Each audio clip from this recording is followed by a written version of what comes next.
ময়মনসিংহের গফরগাঁওয়ে রেল লাইনের পাত সরিয়ে ফেলায় ঢাকাগামী অগ্নিবীণা এক্সপ্রেস ট্রেনের ইঞ্জিন সহ 2 বগি লাইনচ্যুত হয়েছে।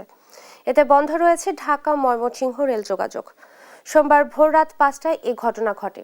গফরগাঁও রেলওয়ের নিরাপত্তা বাহিনী জানান, গফরগাঁও স্টেশনে ঢোকার আগে দুর্বৃত্তরা 20 ফুট রেল লাইনের পাত সরিয়ে ফেলে। এতে তারাকান্দি থেকে ছেড়ে আসা ঢাকাগামী অগ্নিবীণা এক্সপ্রেসের ইঞ্জিন সহ 2 বগি লাইনচ্যুত হয়। তবে হতাহতের কোনো ঘটনা ঘটেনি।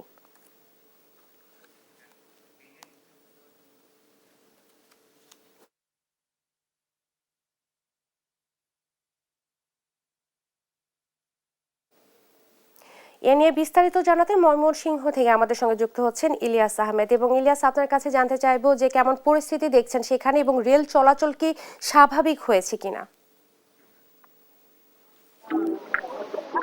এখনো পর্যন্ত ট্রেন চলাচল স্বাভাবিক হয়নি, অর্থাৎ অগ্নিবীণা এক্সপ্রেস ট্রেনের ইঞ্জিন সহ 2টি বগি কিন্তু লাইনচ্যুত হয়েছে, অর্থাৎ যার কারণে আমরা দেখেছি উদ্ধারকারী ট্রেন বাকি 14টি বগি কিন্তু তারা অন্য স্টেশনে নিয়ে গেছেন। অর্থাৎ এই যে 3টি ইঞ্জিন সহ যে 3টি বগি লাইনচ্যুত হয়েছে সেটি উদ্ধারে কিন্তু রেলওয়ে কর্তৃপক্ষ সহ প্রশাসনের লোকজন এসেছেন, তারা কাজ করছেন।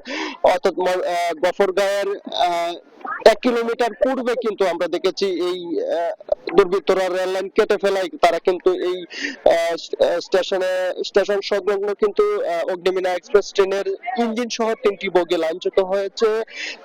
আজ ভোর 5:30টার দিকে এই ঘটনা ঘটে। অর্থাৎ স্থানীয়রা বলছেন যে কারা কিভাবে কেন এই লাইন কেটে নিয়েছে তারা কিন্তু কিছুই বলতে পারছে না। অর্থাৎ এই অগ্নিবীণা এক্সপ্রেস ট্রেনে কিন্তু প্রায় সহস্রাধিক যাত্রী ছিলেন, তারা বলছিলেন। অর্থাৎ এই 3টি বগি লাইনচ্যুত হওয়ার কারণে কিন্তু অনেকে আহত হয়েছেন, সেই বিষয়টাও কিন্তু এখানকার স্থানীয় লোকজন বলছিলেন। অর্থাৎ তারাও বলছেন যে যারা আনসার সদস্য ছিলেন, অর্থাৎ বেশ কয়েকজন আনসার সদস্যকে কিন্তু ইতিমধ্যেই এই ঘটনা ঘটার কারণে কিন্তু তারা তুলে নিয়ে গেছেন, অর্থাৎ জিজ্ঞাসাবাদ করছেন। অর্থাৎ রেলওয়ে কর্তৃপক্ষ বলছেন ট্রেন যোগাযোগ স্বাভাবিক করার লক্ষ্যে তারা কাজ করছেন, সেই বিষয়টি কিন্তু তারা বলছিলেন।